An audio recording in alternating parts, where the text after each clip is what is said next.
Hi, everyone. Hello. This is such a wonderful turnout for our last Warhol conversation. Thank you all for coming. I'm Katie Price, Curator of Collections here at the Williams College Museum.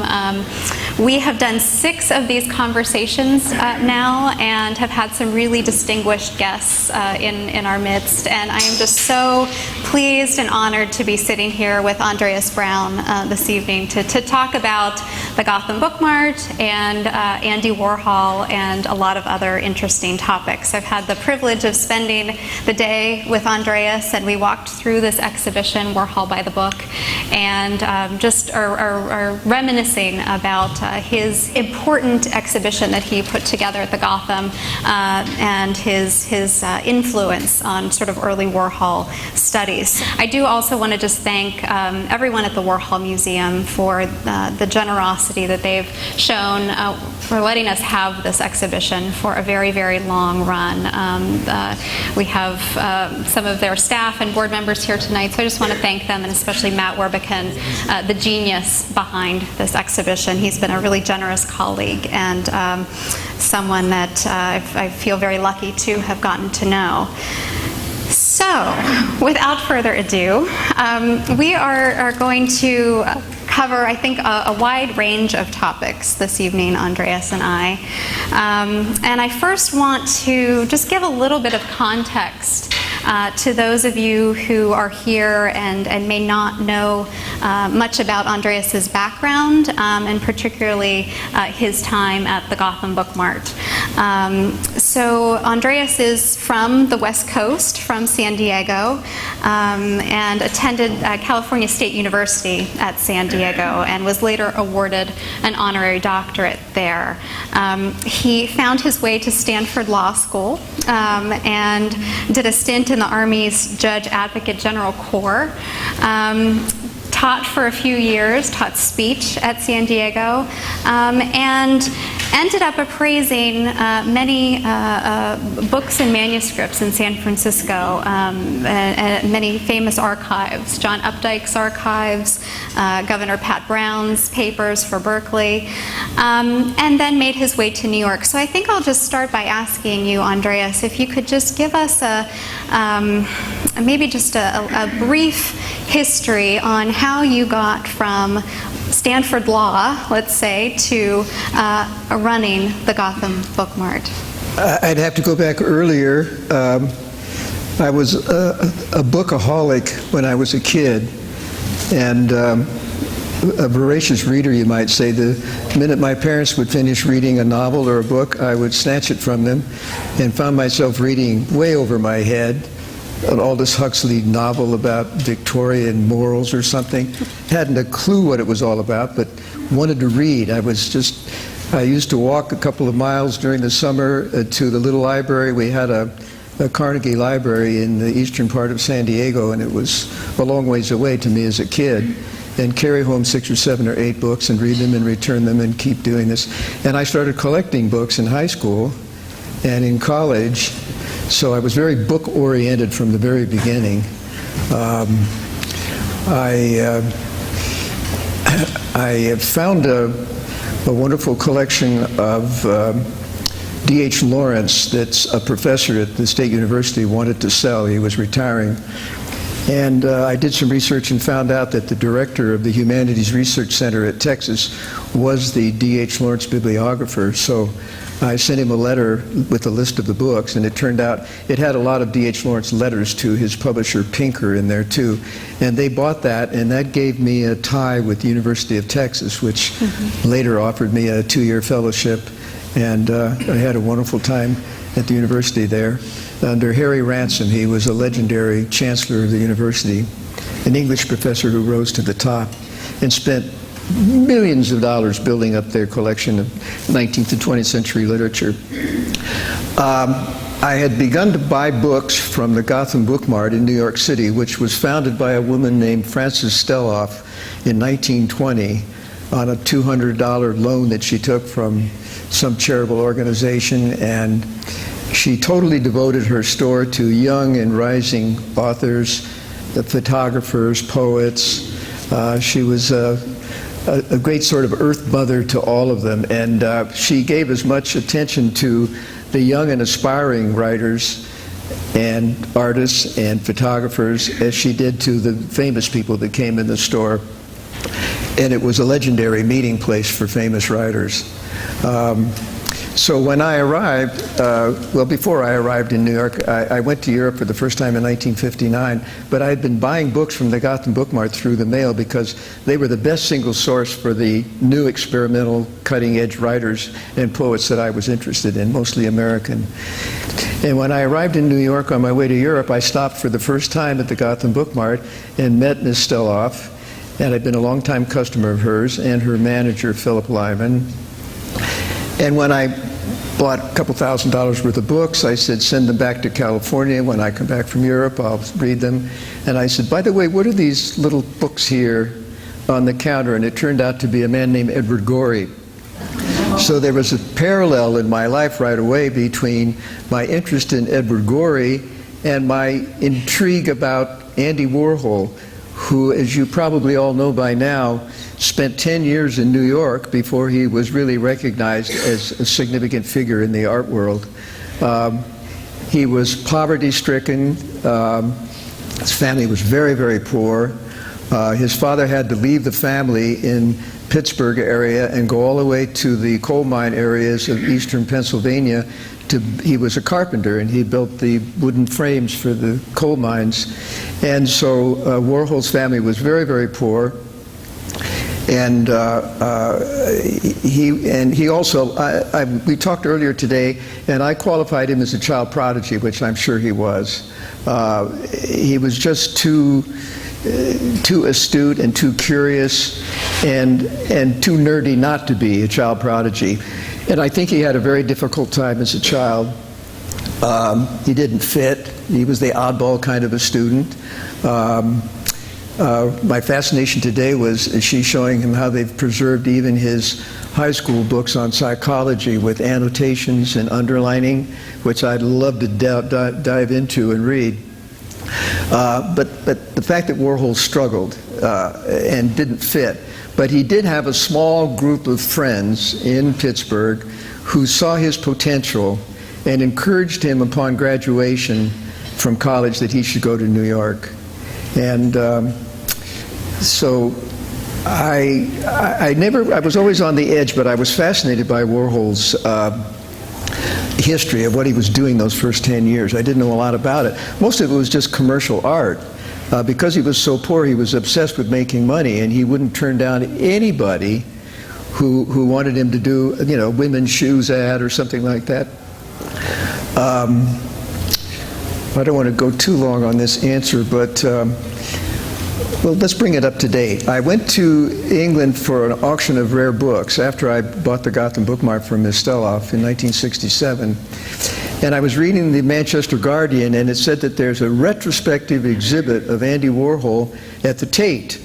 And I thought, wow, a retrospective, that means his whole career. So I hopped in a cab, spent a lot of money going across town, got to the Tate and asked somebody, where's the early material? And they said, oh, there's no early material here at all.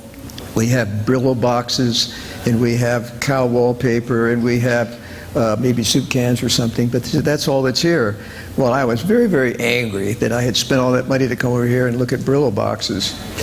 I knew the exhibit was traveling to the Whitney in about a month and a half or 2 months from then, so I determined I'm going to get even with these guys, and when I get back to New York, I'm going to put together an exhibit in my gallery of Warhol's early work. And that led me down a fascinating path. I don't know if you want to jump in here. Right. So, I mean, I think it's interesting to think about doing this sort of exhibition in a bookstore, right, that didn't have a tradition of having an art gallery, an art space, until you bought it from Frances Steloff. Well, and Ms. Steloff wanted me, she just, her customers were worried she was turning 80, and that means she was supposed to die in 1967. I mean, 80 was now 100. And Frances was in very good health. She was a vegetarian. She was a yoga freak. She was a health nut. She was all those positive things that people thought were peculiar.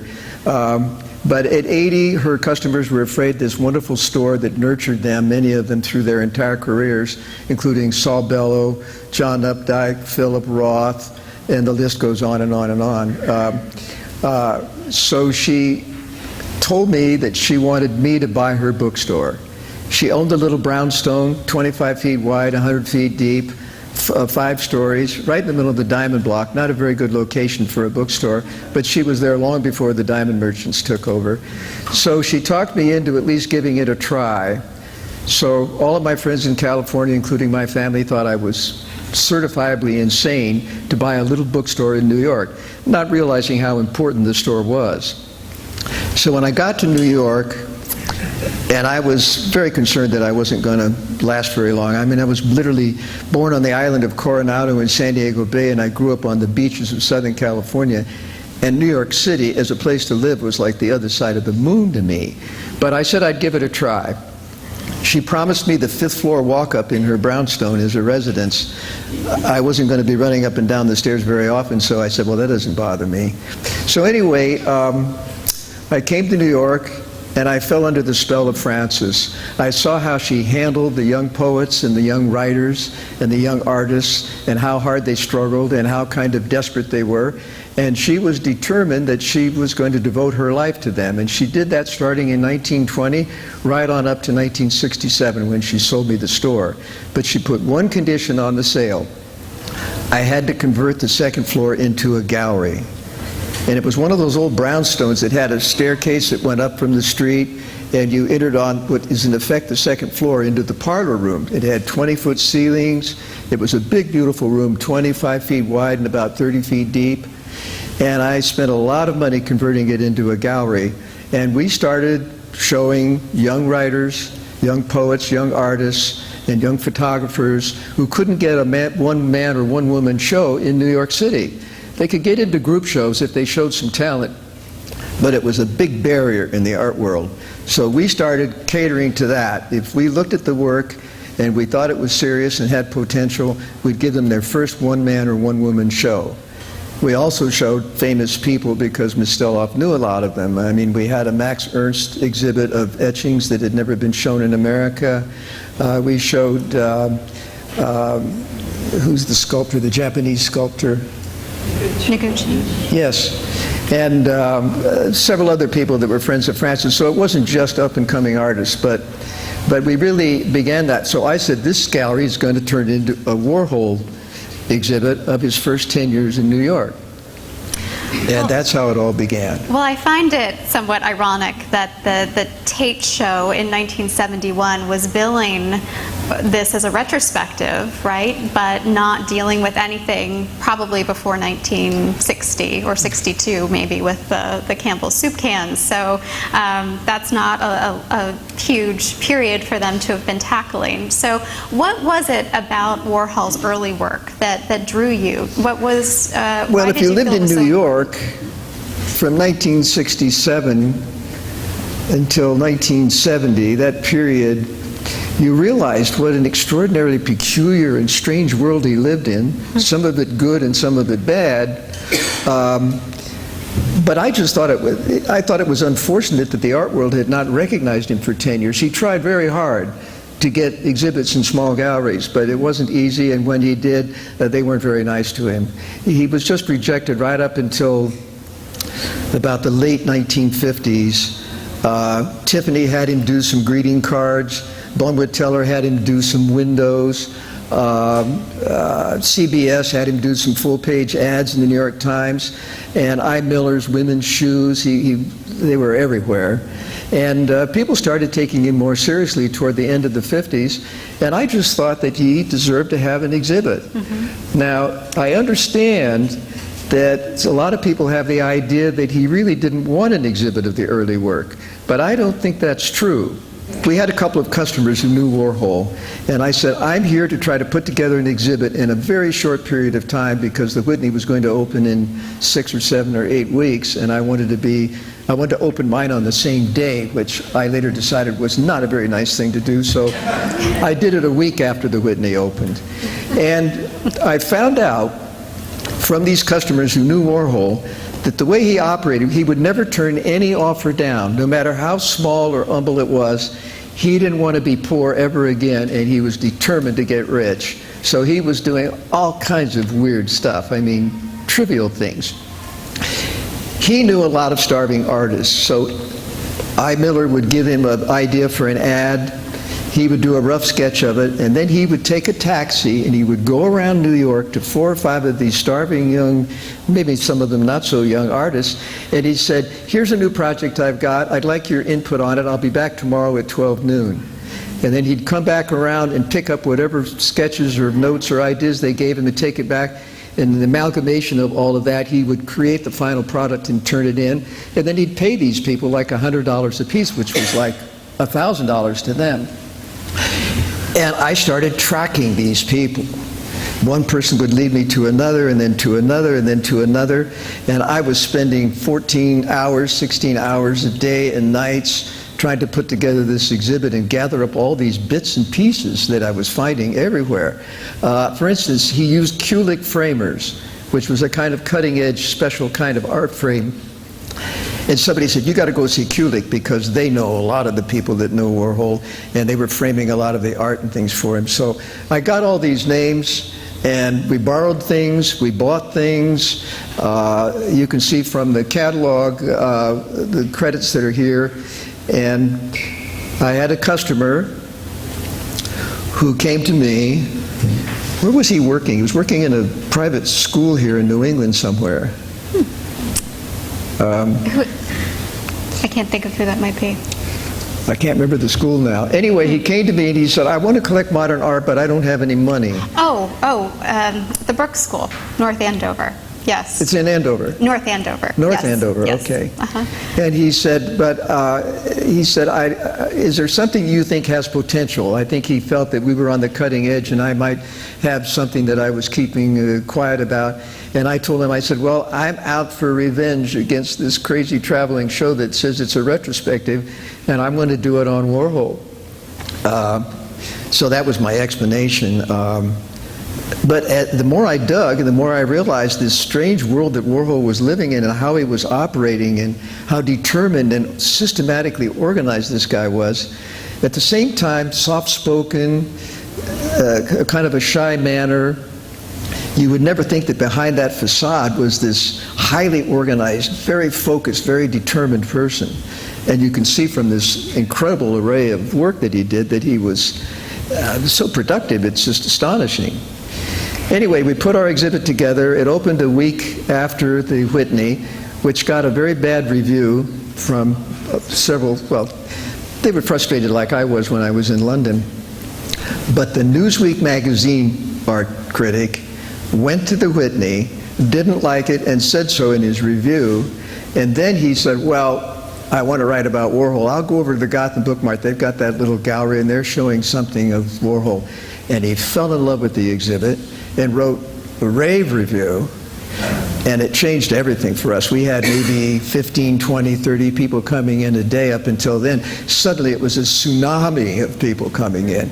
I had to extend the exhibit for a whole month, month and a half, and it's such a classic review of salvaging something of significance and importance. And you right here know, trying to get even a remarkable exhibit like this, to get the neighbor newspapers, the major media, to come to it and write a serious review, it's frustrating.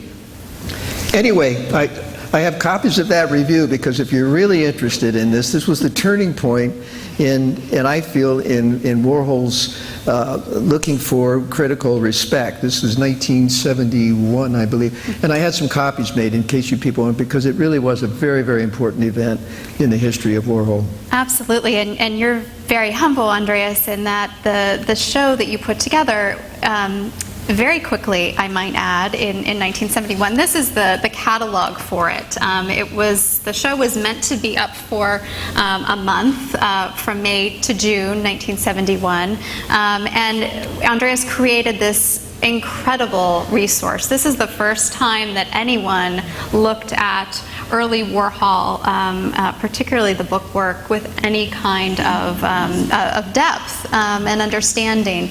And just tell us a little bit, again, you talked about the sort of trail of people that you had to track down. This is obviously before the internet and before cell phones, and it was a very sort of, you had to have that network, but it was condensed. It was what, about a month or 6 weeks you put this show together? Yeah, it's hard for me to remember now. Being 82, I have a right not to remember things like that. But I would guess it was about 6 weeks that we worked on the catalog.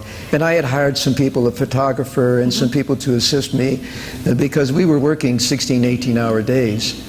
And getting it printed and finished and ready for the opening, Yes. It was tricky. Well, and we think about museums and how we all work today, and we ideally like to have at least several years, if not 5 years, for a major exhibition like this one.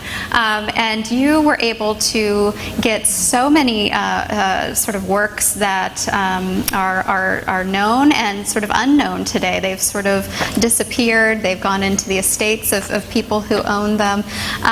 Can you tell us, you were telling me earlier today a really wonderful anecdote about some of the gold shoes that you had in the exhibition. That came a little later, 1957, I think.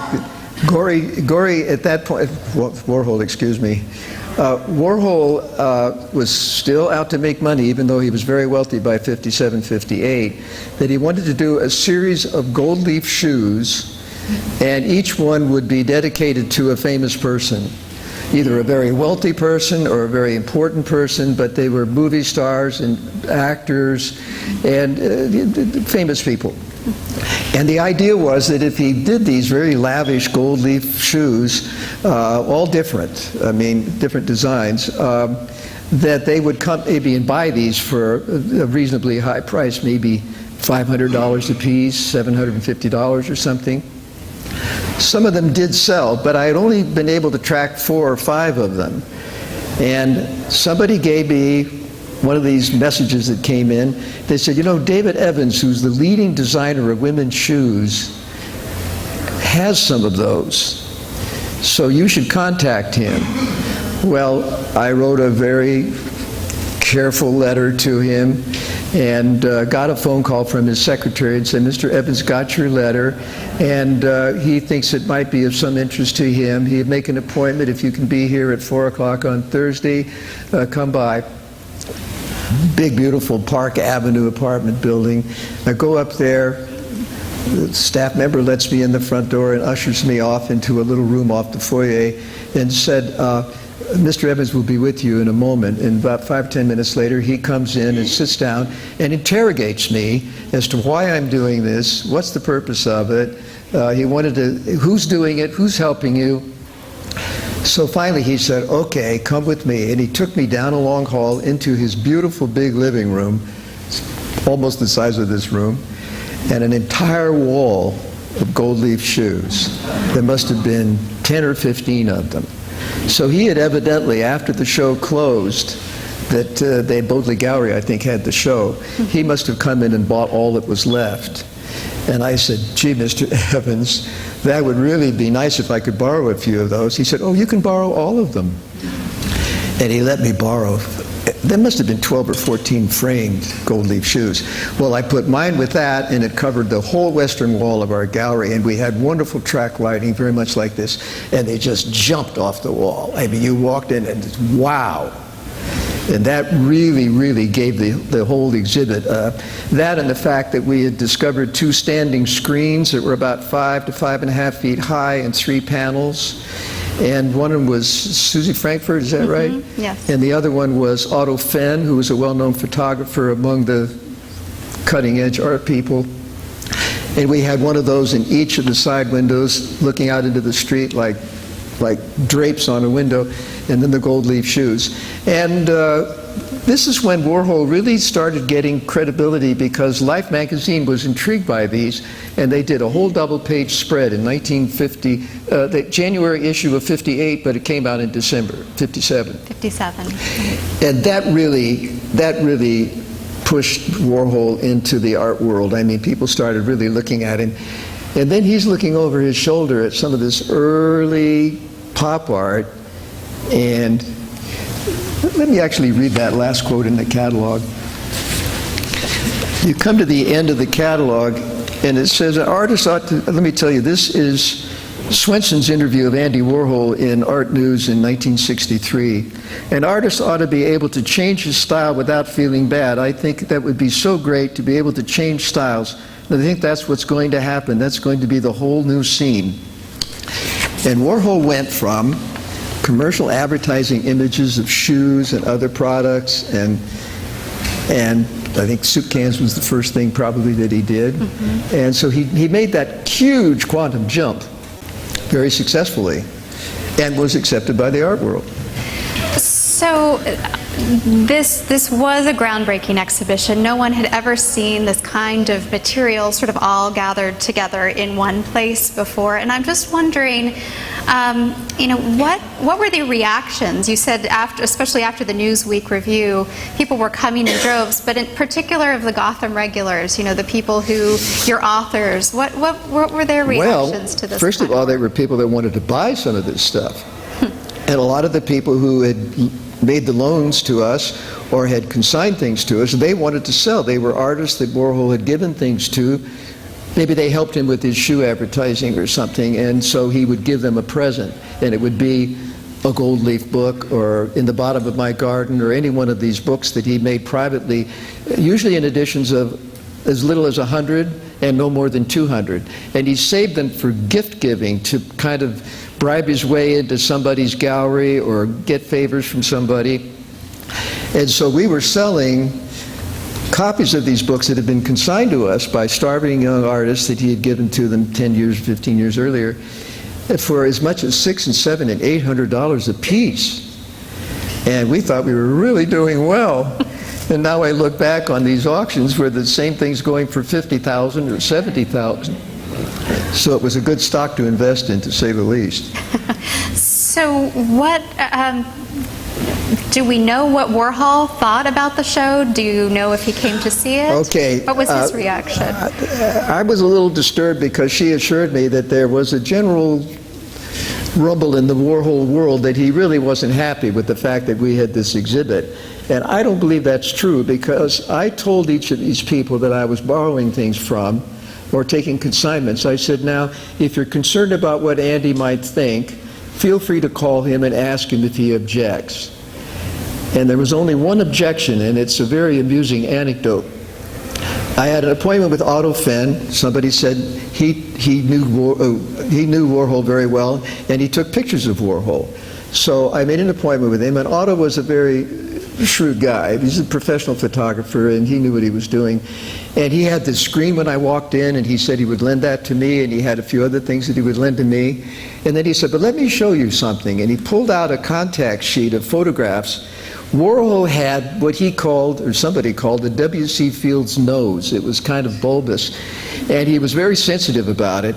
So the minute he had some real money, I would guess in the 1955, 56 period maybe, somewhere in there, 54 to 56, he went under an assumed name and went into face surgery and had his nose reduced. And he had Otto Fenn, his friend, take pictures of him before he went in and pictures of him after he came out on a contact sheet. And I said, wow, would I like to have that in the exhibit? He said, well, I'll have to call Andy and get his permission. And that's the only thing that Andy Warhol blocked. He said, oh, please don't show that. I don't want that in the exhibit. So unfortunately, we had to pass on it. But it exists somewhere, and I've encouraged her to some sleuths have got to find Otto Finn's estate and see if they've got this, because those photographs are kind of amusing. Absolutely. And Warhol is posing against an ivy. There must have been a patio there off the studio, the photography studio, because he's standing against a wall that I seem to recall had ivy on the back of it, and he's posing in profile at 3/4. I mean, Warhol is so proud of his new nose that Otto Finn took about 20 or 30 takes on this thing. So do you know, did he actually come to see the show? It wasn't up for very long. People have are asked there me rumors? that. The exhibit lasted for 2 and maybe close to 3 months, and people come and go in a gallery, and I had young kids on my staff who would go up for the lunch hour or sit upstairs in the afternoon, and they probably wouldn't know Warhol if he walked into the room, so he could very well have come. But on opening night, he sent an entourage from his factory crowd, very, very well-known ones. I don't remember the names now. But they came in their kooky costumes, and they sat there and kind of observed and made mental notes and whispered to each other, and then surely went back and told Warhol that it was really kind of interesting. That's an anecdote I can tell very quickly. When the exhibit was all up, and we hadn't really even opened yet, but I felt now it's all set, I stood in the doorway and I looked at it to get a bird's eye view of everything, and I said, Italian sorbets is what this looks like. It's all those pale pinks and soft yellows and pale greens, and that was his palette. And the whole room was that. And I happened to have a photograph of Andy Warhol eating an ice cream cone. I don't know where I got it, but we had a photograph of him. And I said, I'm going to call up the sorbet companies and have them bring those tubs, about 5 different colors, and we'll set up a little bar in the corner, and I'll have a couple staff members in white aprons and sorbet scoops, and we'll serve ice cream cones at the opening. So a lot of the pictures of the opening and the people there, they're eating ice cream cones. Is Jay Rieg here? Were you there that day, Jay? I wasn't. You weren't, okay. I don't know how many people still exist that were in that room that day, but anyway, that was a big feature of that night. And that's kooky kind of thing that I thought would really kind of fit into Warhol's whole world. Yeah. So tell us about your interactions with Warhol. You were telling me earlier today about this sort of legendary photograph that was taken, but tell us, about your dealings with him on the show. I was at arm's length from Warhol. I had been in New York long enough to know about the good things and the bad things. You read in the papers, the scandal sheets and stuff, and I just kept an arm's length. So it wasn't like he was on our mailing list, because I figured a lot of these artists may be people, his friends, and he'll come or he'll be interested in knowing. But I didn't call and ask his permission. We just started organizing it, but people were calling him, and they were saying, oh, he was very Duchampian about it. He said, oh, I don't think it's right or wrong. I guess it's okay. That sort of way that Warhol could stall into boredom, and like any serious artist, I think, doesn't really want to explain his work. That's not his role. He creates, and you're the viewer, and it's up to you to participate in the creative process by interpreting the work, et cetera, et cetera. So Warhol, he just said ho-hum, except for the nose job shots that Otto Finn had done. He didn't object. And thank God he didn't, because if he had said to me, I wish you wouldn't do this, I wouldn't have done it. So, and all of this stuff wouldn't have been preserved in these wonderful collections, which you now have. Yes. Well, that's a perfect seg into, let's discuss collecting Warhol, and particularly his book work. We have here at the Williams College Museum one of the most important collections of early Warhol material anywhere, and that is due to an alumnus, class of 1946, Richard Holmes, who was guided by you, Andreas. We are very grateful Richard for you. was one of those people who really liked to know what was going on in the cutting edge in literature and art and everything, and he would come in the store from time to time, and my best recollection is, and I can't even date it very well, he said, I think I want to collect modern art, but I don't have any money. So if you know anybody that you think's emerging, that might become important, that's worth collecting and won't cost me a lot of money, I'd like your advice. And I said, well, I think I've got exactly the right person. His name is Andy Warhol. You've probably heard of him. And I said, things can be bought for very little. And if you want something that's more expensive, we put you on the payment plan. And he was on more than one, believe me. It took him like 2 years to pay for one of the more expensive things he got from me. But he got very, very excited about it. And he became very determined, and he was very disciplined, and he read all the material I gave him. And he just had an instinct for building a fine collection. He was who we mentioned earlier, having taught at the Brooks School in North Andover, Massachusetts, and he eventually became, I think, assistant headmaster there. But he would make his way to you to visit Right. Gotham and to correspond with Unfortunately, in you. those days, a lot of things were done on the telephone or face-to-face, because there aren't a lot of letters between Richard Holmes and myself. But he and I met frequently. Whenever he would come to town, he'd make a beeline to the store and see what we had. I would send him things on approval. We would talk on the phone. But I've only found 4 or 5 letters, which are now in your collection. Yes, we're thrilled to have Let's talk them. about that. And anyway, it's good that he had an instinct for collecting, because he never got tired or bored, or if he wanted it, he managed to find enough money to buy it. And I kept things, moderately priced.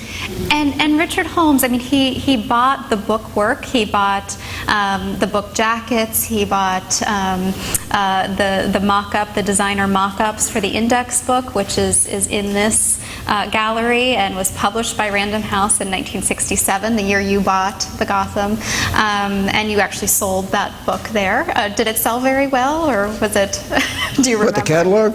The index book. Did it Oh, sell sure. well? Oh, sure. Yeah. Oh, yeah. So Richard Holmes had the sort of early book material, but he was also buying from you sort of amazing, unique objects like the mock-up for the original cow wallpaper. And that Gerard Malanga, who was very much a part of Warhol's world, worked with him. In fact, Malanga did a lot of the silk screens, he showed him how to do it, and then he did it. Very Duchampian kind of approach to things, And Malanga came in one day and he said, I need some money, and Andy and I have been working on a wallpaper that somebody wants to make. And I said, well, what is it? He said, it's a cow head. And I said, okay, ho-hum. So he unrolls this thing, and it's the original mock-up, the cut and paste kind of thing. It wasn't an actual printed Warhol wallpaper yet. So I said, sure, I'll buy that. Well, that's the kind of thing that Mr. Holmes loved to get that. Yes. It's the precursor to the actual product, and you could see the workmanship in it. Yes, and I was actually looking through our files yesterday and came across a note from Richard Holmes to say, well, the cow wallpaper has to go to Williams. They have a cow as a mascot of all things. And the cow wallpaper just happens to be purple and yellow, and we bleed purple and yellow here at Williams, so it's perfect for our collection. And Richard Holmes, he bought sort of commercially printed books on Warhol, and basically every exhibition catalog that was ever done on Warhol. So he amassed this collection that is very wide. He moved into and the pop vast. period, actually. Yeah. I kind of slowed down at that point. I would tell him about things and quote things to him, but he continued to dig. And he was looking for anchor paperbacks that you use in college and high school for literature stuff. If Warhol did the cover, he wanted that paperback. I mean, he really wanted a comprehensive collection, and indeed that's what he ended up with, and you ended up with. Right. Well, and we're very lucky. And you do have a lot of things that they don't even have in the Warhol Museum. That's right. We have a lot of unique material, and as do they. So it was great to be able to partner with them. One of the centerpieces of the Holmes collection here at WCMA is our 18 original drawings for a book that Warhol never published called There Is Snow in the Street and Rain in the Sky, and it's on view in the first gallery if you haven't seen it yet. They're very wonderful, sort of very faint drawings that Warhol did from photographic sources. I think they're pencil, aren't they? Yes, they're sort of that early staccato kind of line. And that you call sort of the centerpiece to Richard's collection. Well, certainly the most expensive. I mean, you turn up with 18, are there 18 images? 18 pages. Yeah, that it was meant to be a book. And Warhol just either decided that he wasn't going to do it or never got around to doing it. And I think he gave it to Klauber. George Klauber, was that his name? I think that's right. And Klauber consigned it to the exhibit, but Warhol wasn't interested in publishing it, so we couldn't illustrate it in the catalog.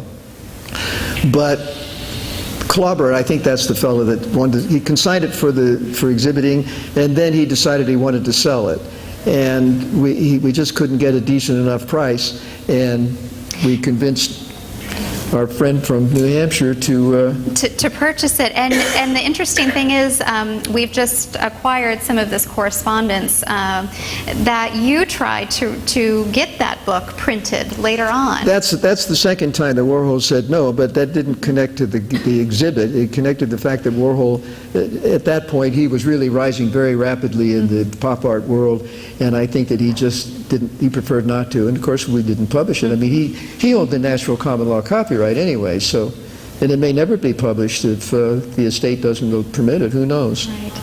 Well, I'd like to just shift for a couple minutes to talk about the important work you've done with other artists, and you are the co-trustee of the Edward Gorey Charitable Trust. Right. And you talked a little bit about how you came to find his little books that were selling. Well, I say when I was going to Europe for the first time in 1959, and I saw these funny little books at the cash register desk in the Gotham Book Mart, I glanced, they were like $2 a piece, and I said, well, they're curious and strange enough that send me 6 or 7 and ship them back to California. Well, when I got home from Europe and I read them, I said, we've got another extraordinary human being that's doing something no one's ever done before, and my gut instinct was very much the way it was with Warhol's early work. There's something really important here. I mean, a lot of people still dismiss Warhol's early work, but I think there's a lot, if you go through it carefully, you can see the elements of it that move into some of the pop art work and some of the things that he explored other than strictly pop art. Absolutely. Techniques he tried. Did Gorey, he was a frequent customer and presence at the Gotham, but how did he react to the Warhol material? Did he have any comments for you about it? How did Gorey react? Mm-hmm. To what? To the Warhol work that was on view. I don't remember him ever discussing it at all. I don't think that Gorey would have found much interest in Warhol. Mm. Probably because he came from a high Anglican strict background kind of thing, and I think that the drug thing and all of that, the sexcapades, would probably turn him away. I don't remember him ever discussing Warhol at all. Do you see parallels, though, in their work, since you were so drawn to both there's artists? absolute proof of Edward Gorey being a child prodigy. He was found drawing a picture looking out a window at his grandparents' home of a train passing through a valley, and he was drawing the train at 2.5. To everybody's astonishment.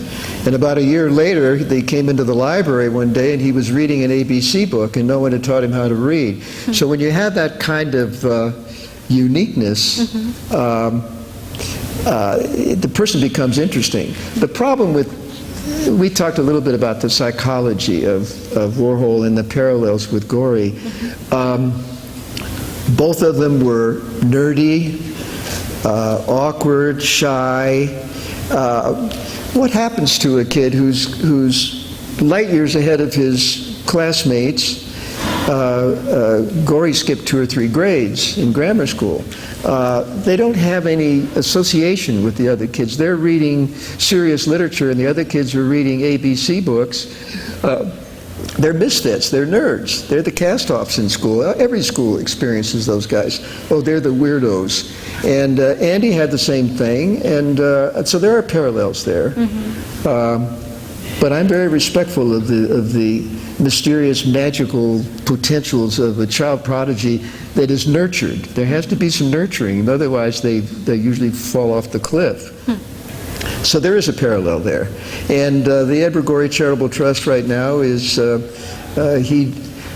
Edward Gorey, just to get off the track for a second, was a Taoist. He was interviewed frequently, and they said, well, what religion are you? He said, I don't have a religion.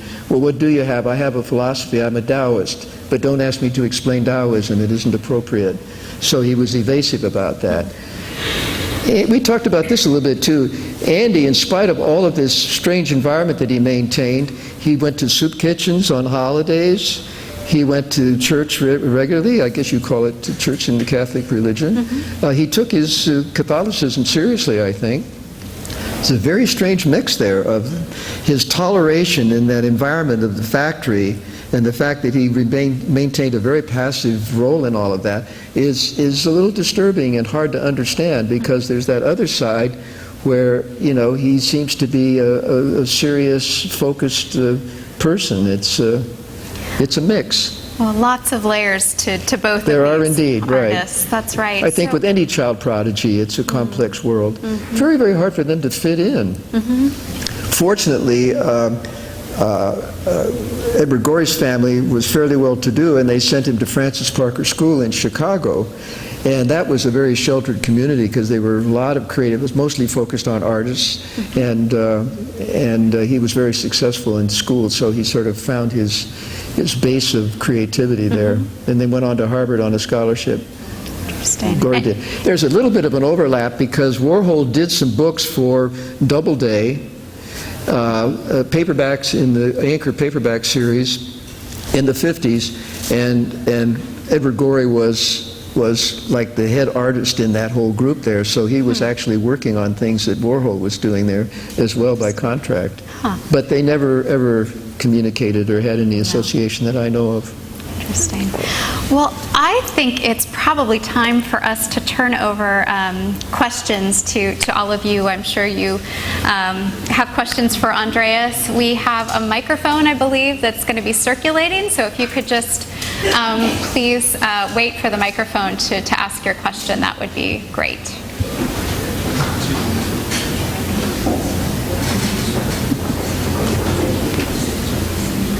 Let me start you by asking Jay Reig why he collected Andy Warhol. Good question. Jay's in the audience there. He's one of my customers and a passionate collector of Warhol. Well, that's a good segue, Andy. I think what I would like to say is kind of repeat what you said earlier, though. When you started, doing the early Warhol things, I was one of those people who, bought through the mail, because I grew up in Texas, moved to Pennsylvania, then came up here. But I'm proud to say that I'm one of the guys that bought the Gold book for $450, and it now sits in the Museum of Fine Arts in Boston. And did it have a gold cover? Did it have a gold cover? Yeah. And A as an alphabet, I got that from the Gotham as well. And that copy is even better than the one the Warhol Museum has, so I gave that to them. And the Andy Warhol's mother's book, that's sitting at the Morgan now. So I think that what you gave something to the Pittsburgh collection too, didn't you? Oh, lots of stuff there. But I think what you did was you basically enabled people to follow their passion, and you could have made more money at the time, but you were going, hey, I know you're not going to go flip this like the art world now.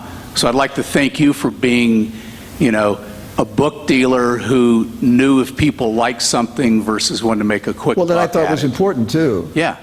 We didn't have any hedge fund guys. We had people Thank like God. you. We had people like you. Right. Had to pay on the payment plan. Equity. Absolutely. Right. Yeah. But also one thing too is by doing all of that, when we did it, God knows a lot of that stuff would probably been thrown away in another 5 or 10 years. Who knows? So we preserved a lot of stuff. So I give great credit to the collectors who took it seriously and took good care of it. Great. Any other questions? Right over here. Great.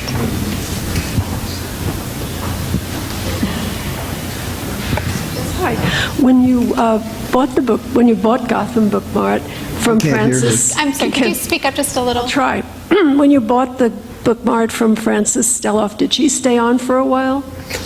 Well, that's interesting because some very important professors at Columbia University who were very involved in the Joyce Society, which was founded at the Gotham Book Mart in 1946 or 47, and member number one was T.S. Eliot. A lot of very important scholars from all over the world belonged to the Joyce Society, and they convinced her that, you know, Frances, you're not going to be around much longer. You're 80.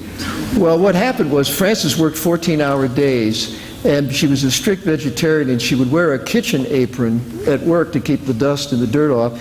And her pockets were always filled with nuts and dried fruit. And she had a habit of saying, "Are you hungry? Have some." And you'd look at these green things and these purple things, and you'd go like, "Oh, I'm not hungry." Anyway, I took all of that burden off of her because she couldn't leave the store. She was just Mother Courage dragging her wagon through the battlefield of life. And she felt she had to be there. Saul Bellow was liable to come in, and I'll have to help him. J.D. Salinger comes in and likes to talk to me about Zen Buddhism. I have to stay in the store. I came in, expanded the staff, put in air conditioning, telephones, improved the lighting, all of which I was criticized for because she said, "Oh, you're being extravagant now, we don't need that kind of thing." We painted a panel of shelves. It needed to be painted. It was blue. And she came down and said, "That's not the right shade of blue." She said, "Go to the paint store and get the right paint." She still was running the whole thing even though I owed it. But the point is that she was able to go to concerts, she was able to go to exhibits, and the lectures that she went to at the Jungian Society, which she was tied into, and all of the metaphysical people. Joseph Campbell was a very close friend of hers, and she went to all of his lectures and things. And because of that, and she was able to go to Florida in the dead of winter, she went to Israel every summer, so her whole life changed. And as a result of that, she lived to be 101. 101 and a half. And I think it's because we took all that burden off of her, gave her a new life. And she saw the store growing and strengthening, and she didn't have to worry about it so much anymore. So I think that helped a lot. But she fooled them all by living to be 101. And lived very happily. The last 20 years of her life were, I mean, lots of wonderful things happened through the store. And her gallery, which was, she was thrilled with the way the gallery was running, because we were helping a lot of totally unknown young kids get started. And she has a fascinating backstory that I won't get into, but I learned just in reading a little bit more about her that she's from Saratoga Springs, which is, of She course, is indeed. not She was born in Saratoga Springs. To a very, very large family, yes. Yeah. They gave her an honorary doctorate, and they had the big birthday party for her on her 100th birthday up there in the middle of a storm, and they had over 100 people come in the middle of a storm. Legendary figure. Any other questions? There's a hand over there, too. So when you closed the Book Mart, was there no one who would take it over after you? I can't hear her.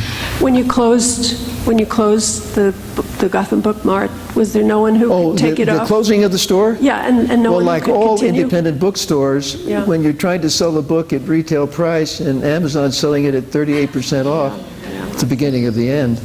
I mean, there's almost no stores left unless they're small used stores that are in isolated areas where there's no Barnes and Noble, and elderly people don't use computers a lot to order books. I mean, another 10 or 20 years, everything will be electronic. I don't think it's going to be bookstores again. I don't know how. That's scary. It was very sad because when we sold the building, we went looking for a new one, and I found one just 2 blocks away from the old one, which was very convenient. And it was the former bookshop of H.P. Krauss, the most famous rare book dealer in the world. He had Gutenberg Bibles in his inventory.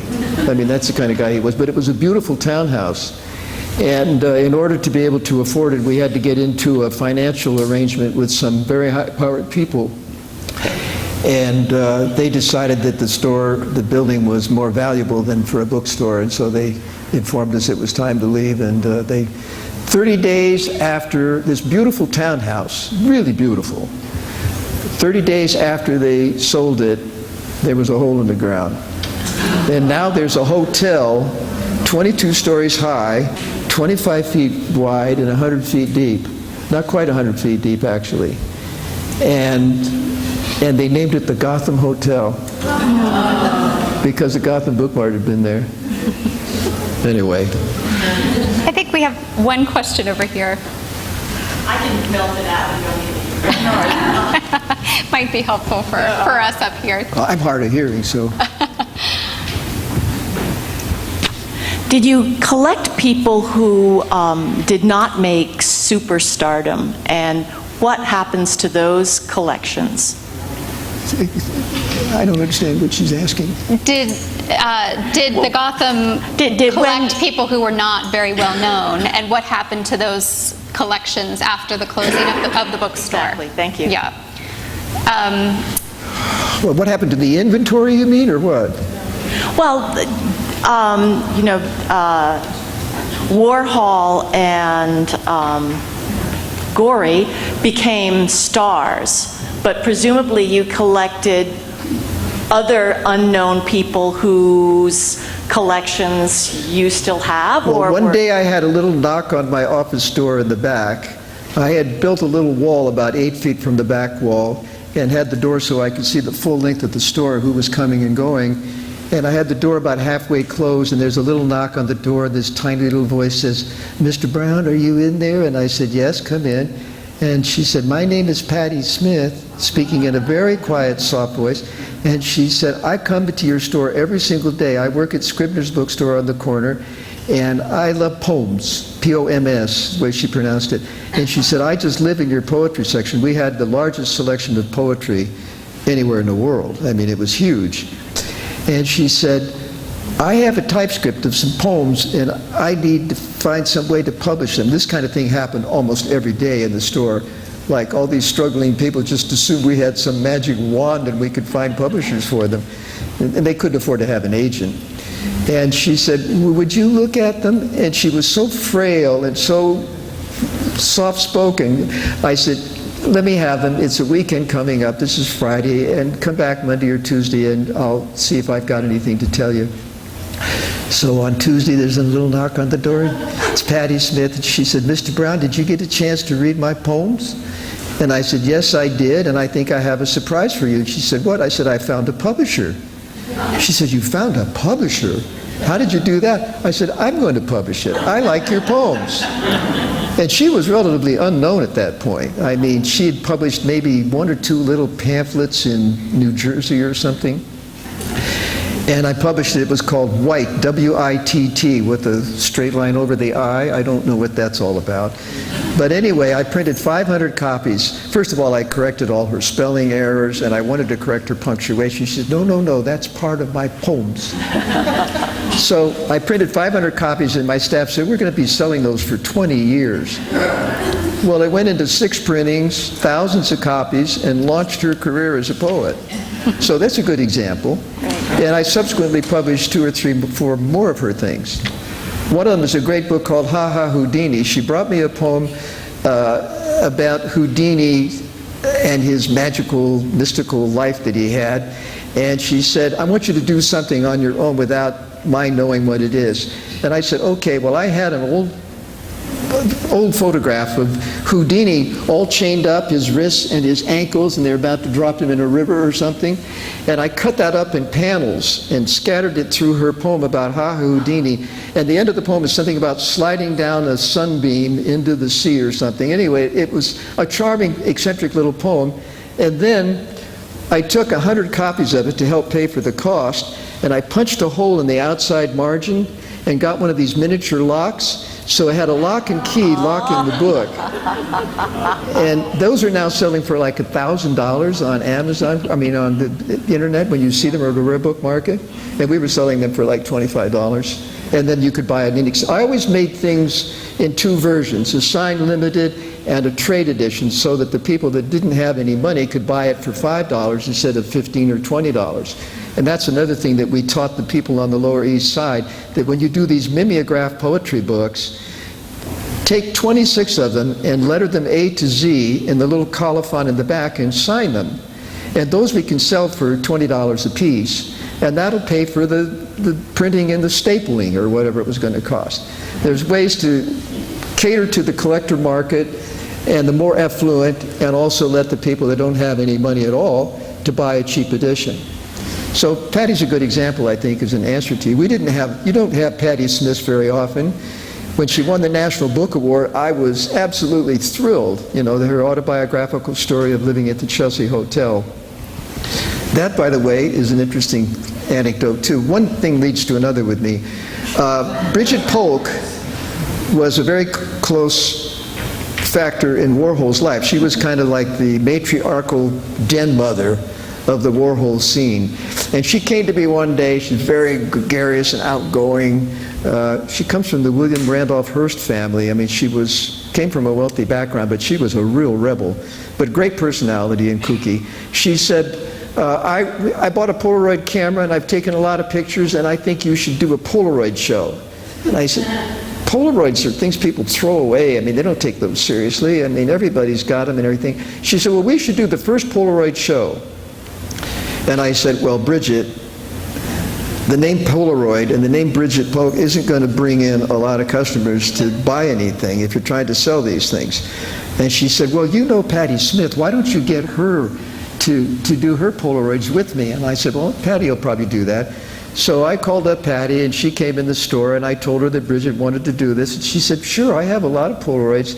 She said, but would you do me a favor? And I said, what? She said, my roommate at the Chelsea just bought a Polaroid camera, and he's starting to take pictures now, and I'd like to include him in the show. And I said, okay, Patti, I had published 2 or 3 of her books by then. I said, we'll include him. It was Robert Mapplethorpe. And the Whitney Museum did a retrospect of Polaroids many years later, and they did a very thorough scholarly search, and they said the first known occasion that Mapplethorpe ever sold a photograph was at that Polaroid exhibit. So, and he only had like 4 Polaroids in the show because he hadn't taken very much. So there's another example of how things escalate and spin out.